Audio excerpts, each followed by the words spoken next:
Hello, everyone, and welcome again to a Take a Look Live episode 9, I think. So we're almost at double digits. Good morning, and I am Kyle Flaherty, as you saw below. Mike Hamilton. Mike Hamilton. So today we are going to talk about predictive analytics, and it actually is a extension of the conversation we had 2 episodes ago, I believe, when we started talking about the World Cup and football and all that stuff. And just remind me, I think we placed a bet or a wager. We might have placed a bet. Could you just remind the audience, what that was? So we were looking at, I don't even remember the analyst of the week. It was Nate Silver from 538. And so the numbers for Group G indicated that the U.S. had less than 27% chance of advancing to the knockout stage. Yes, they did. And I went with the numbers. Kyle went with his emotion. Which is normally most bettors don't go with their emotion; they go with the numbers. Right. But I know and I believe that we will win. See that? See that? Because I love America, Mike. Yes, I love America. Oh, thank you, thank you. Thank you. So, what was the bet? The bet was you get to choose my wardrobe for the next. Take a Look Live. That's interesting. I think in the episode 8, you were really hitting on a certain university here in Texas. Yeah, I was. I'm just thinking a bolo tie and a Texas A&M. I'm looking for an entire uniform. So if someone has an entire A&M uniform, helmet, everything, I'll buy the shoulder pads. We can come up with it, right? All right. All right, so... And actually, you're doing the audience a favor if I have a helmet on. They won't have to actually look at me. So we're doing all of us a favor, I think. So in that, it's a great segue into the way that we talk about kind of analytics. And the first article we're going to go to is Goldman Sachs had actually come out with they used a predictive regression analysis using what's called the Poisson distribution. I mean, everyone knows what the Poisson distribution is in regression analysis. And they predicted who was going to get out of the groups, who was going to go to the round of 16, et cetera, et cetera. They just re-released their predictions, and they were 50% wrong, something like that. What do you know? It's a coin flip. Right, exactly. And so if you go through this, it's pretty fascinating, and we were kind of talking about it. And they actually put a lot of work and time and people into this, predictive analysis. And I know you were going through and looking at a few things overall. I was. And what stood out to you? So there's a couple things. So I was looking at, ultimately when you're talking about predictive analytics or analytics in general, you're talking about the model. The model is ultimately what drives the answers that you're looking to get out. And so that was a little excerpt that explains the methodology. And just reading this first paragraph, and basically it's the predictions based on regression analysis for the entire history of mandatory international football matches since 1960. The first question I immediately thought of when I read that is, what does a game played in 1960 have to do with Team USA playing in 2014? Right. Soccer is a completely different game in the U.S. now 55 years later in terms of who's playing. Argue every country, right? Well, yeah, absolutely. Well, we're talking about, I believe we can win, USA. Right. So, Yeah.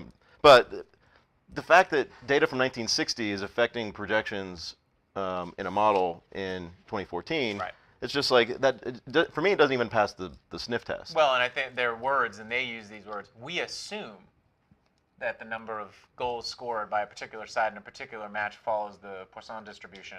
And there's huge assumptions in that. And so when you create a model, you're automatically creating assumptions. Right.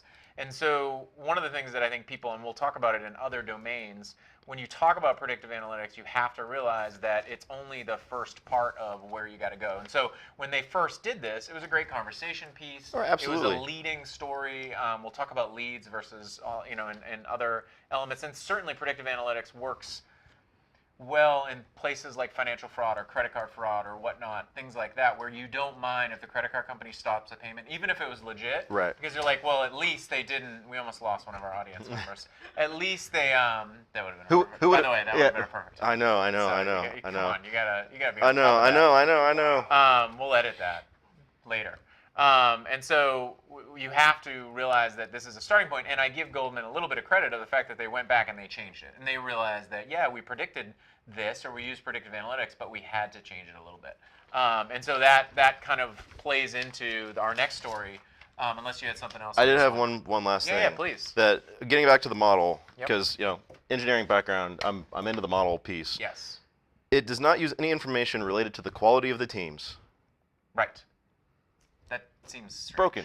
Yeah, that seems. Now, keep in mind, odd. these guys are smart people. They know exactly what they're doing. Right. It's the people that don't understand it and are like, oh, it's a predictive model. It's going to be right. Right. And it's not. Yeah. Yeah, I don't think, it's hard to put your mind around because predictive analytics in general doesn't necessarily predict the entirety of the story. And it just predicts a first step. Yeah, and sort of the last takeaway for me in this is the difference between statistical and predictive. Right. And they leave this with there's no role for human judgment as the approach is purely statistical. Right. They don't even call it predictive in their own words, statistical. Yeah, and so that is an awesome segue because I think that in a lot of cases, predictive analytics, and our next article talks about the Department of Health and Human Services and Medicare and Medicaid. That's my thing, by the way, just crunching it up. Like you got to come up with your own thing. Oh, I have my own thing. Okay. A paper airplane would be cool. Or origami? Origami. I'm not that dexterous. No, you're not. Okay, so the next story talks about Health and Human Services, Medicare, Medicaid fraud, and the fact that there's been a lot of talk, and it just to go back to your point of Goldman didn't actually refer to it as predictive analytics. They talked about it as statistical analysis. Right. And so you glom onto something like predictive analytics because you're in marketing or whatever it is. And I think that there's just become this kind of, just like big data analytics at one point became this big term that every single person, no one knew what it meant, but they always did it or said that they did it. The same thing's happening with predictive. And so if you read this article, there's two large kind of legacy statistical analysis vendors in there that kind of come out, and the fact that they were trying to find fraud in the Medicaid and Medicare systems using their predictive models, queries, all those types of things. And even in this thing, it talks about the fact that there's, zero ROI. Yeah, so on one projected ROI of 1,200%, which is 10 and 12 times more than what was this North Carolina, right? Right. Would have paid. Yep. And the ROI on that was a grand total of 0%. Right. Sound effects, folks. We're really amping up. And the other vendor was a projected 900%. Can you do it again? I will. And depending on, yeah, I have to rewind. I have to rewind my YouTube sound effect. The other. He's using the new cassette. It's really difficult. The other projected at 900%, and depending on if you're looking at, so they actually had identified some and had even recovered some. Yes. So depending on which model you look at, we'll go with recovered first. Mm-hmm. As you should. From 900% to 7%, and from 900% to 12% if you're just looking at the identified. Yes. And that actually even deserves a second. See, you can just do it quickly. I don't understand why. All right, so and the fact is that what this is creating is and we talked about this in episode 4, I think it was, about leads. Leads are great, and leads are a great starting point, but you can't just sit there and rely on something like predictive analytics to actually just get the entire story, the entity of it. And so using that is definitely more of a marketing term than it is real. And so I think people have to, and we all have to, kind of make sure that we're using it in the right way, especially when it comes to something as important as fraud in general, and healthcare specifically. I think it's really important. So this article kind of talks about it, and there's a bunch of articles like this out there. This is just the one that we kind of pulled overall, and you can see that on our Twitter feed at 21CT Inc. Yeah, and the last takeaway on that one was the very last sentence was, we're just beginning to see the promises of these systems 2.5 years into the deployment. Right. Yep. And that's a problem.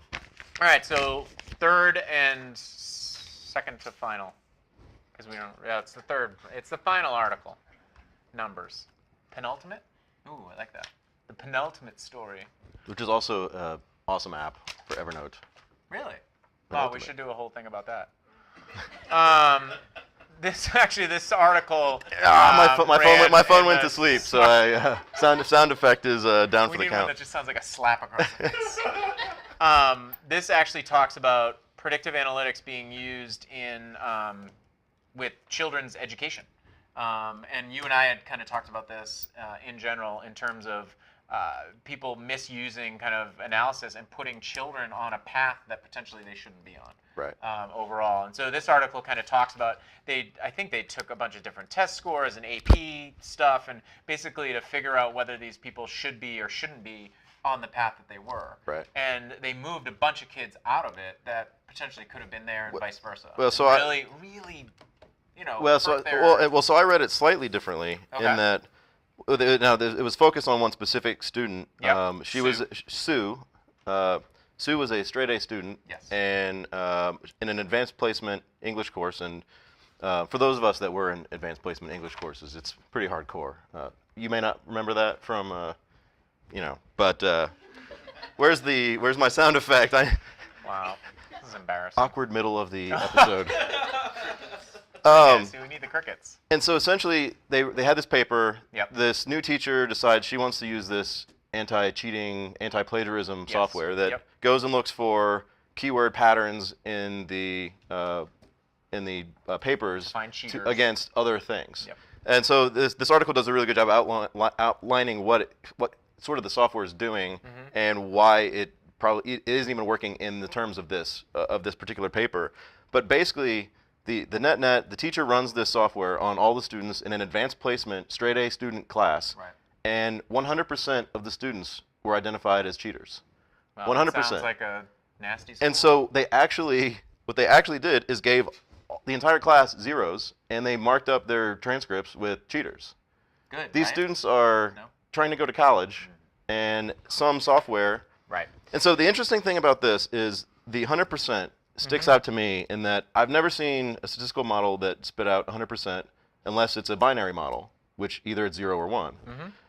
100%, and this actually reminded me that I was listening to an interview right as Ukraine was doing the referendum in Crimea to join Russia, and there was an interview that I heard on the radio talking to one of the activists against the referendum for Russia to annex, and her little organization was trying to do was to actually get people who were against the referendum to not vote, such that the vote would show 100% in favor of the referendum in order to invalidate the vote. Oh, man. Because even some activist in Ukraine understands that a vote or a model that spits out 100% is invalid. Right. It was just, it's mind-boggling that the teacher didn't recognize that. And the administrators and this entire school, top to bottom, failed in recognizing that something is wrong. Yeah, and then if you look at this, and so there's other kind of predictive models that are being used for child protective services and stuff like that, something that we'll talk about in a future episode. Like, of course, this affects these children, but when you talk about placement in a foster home, you talk about services that you need to give to a child, and you're using these predictive models, you got to be real careful, and you got to be really smart about it, and realize that it just tells part of the story. It really isn't predicting the entirety of the whole thing, and I think that's kind of the main message overall, whether it's World Cup or these cheaters in the school system. Right. I mean, these are terrible students. Terrible cheaters. They have a long life of crime and hard lives ahead of them because they cheated. I can't wait to make you. Wow, our audience is a mess. I apologize to everybody out there. All right, so final one is actually what is her role? She's a professor at Harvard Business School. Okay. And has written Anita. at least a handful of, I'm sure more than a handful of the Harvard Business Review, the cases.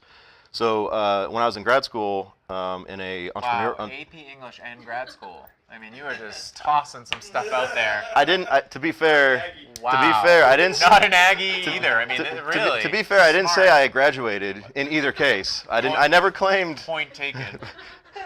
But there was a case in my new venture class, talking about a startup that was using machine learning and predictive analytics to analyze past music hits so that they could look at new unreleased music and predict whether or not it would chart. Sure. And so the case, sort of goes through the background, and the company name was Polymorphic HMI. Great name. That just like Or no, HMI. sorry, polyphonic. Oh, even better. Polymorphic is a programming thing. And so, and I'm reading So one of smart. and I'm reading one of his. Well, awkward beginnings, awkward endings. I gotta have some redeeming quality. Keep going. And they had, interestingly enough, basically what they found, at least up front. Of course, they ran out of money, and tanked. And I actually, I actually in my class said that I would have invested, and my professor told me I was an idiot. Oh. But basically, what they found is that Wow. they couldn't take new songs and put them back in the model. Yep. And predict things that weren't historically. So think about Hey Ya, that song, Outkast in particular, was run through the model and was supposed to be an epic failure because it didn't match any of the historical things. But those sorts of models don't take changing taste into account, and sometimes it's hard to aggregate taste up into. up It's no into. different than what you read about the Goldman Sachs model exactly. of soccer changing from 1960 Exactly. to now. Yeah. So the interesting thing is one of his competitors. So there was only two people. There was Polyphonic and Savage Beast. Yep. Savage Beast changed their name to Pandora and found that using the same technology, they could predict what you like. Yep. Because ultimately, you don't care if it's going to be popular to everyone. You only care that it matches your musical taste. Right. Whether or not it matches in your taste, probably like the 50s and 60s music. So the model worked perfectly for you. Not as old as some people in this room. But anyways, it's really interesting. Oh, Ryan's here. Oh, you couldn't see around the monitor. No, I couldn't see. Yes. So anyways, it's super interesting technology. But the whole point that I'm taking away from all of this is that it's interesting as a discussion point. There's certainly applications, but in terms of pure prediction, without the full story, it's hard to. It's a good jumping off point, but you got to get the entire thing. You got to build the case, if you will. Build the case. Awesome. All right. Well, for Mike Hamilton, grad student. I think you graduated. I'm pretty sure. We'll have to check his. Resume. Yeah, you did. They didn't require me to submit my transcripts. AP English. Didn't tell us if you graduated from that either. Engineer, who knows things. So that's pretty unbelievable. To be fair, I never claimed to know things. An Outkast fan. Most importantly. I also never said I was an Outkast I say fan. thank you, and we'll see you next week. Follow us at 21CT Inc. on Twitter. Oh, and I'm also an avid A&M fan. You will be next week.